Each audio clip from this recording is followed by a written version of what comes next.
I know I don't feel safe anymore.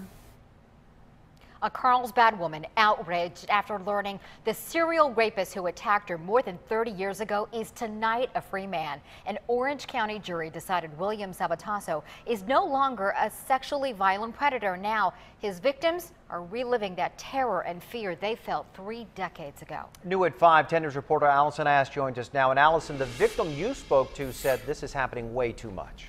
Yeah, and this is the man who we're talking about. He is 59-year-old William Sabatasso. This is his 3rd release from prison. On each of his 2 previous releases, he was convicted of rape again and sent back. Now, one of his victims, who lives locally, says this has got to stop.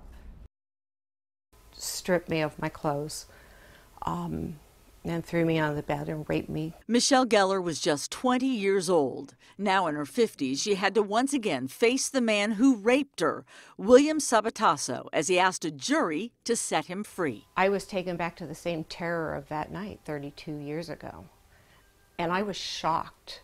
Shocked because she remembered every vivid, sickening detail. I was able to look at him, he wasn't able to look at me.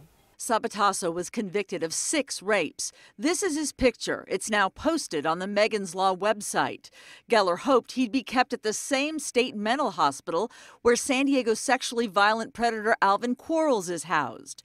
Geller contacted me after seeing my story, showing how 2 of Quarles' victims fought to keep him locked up. That hit a nerve. Chelsea King hit a nerve.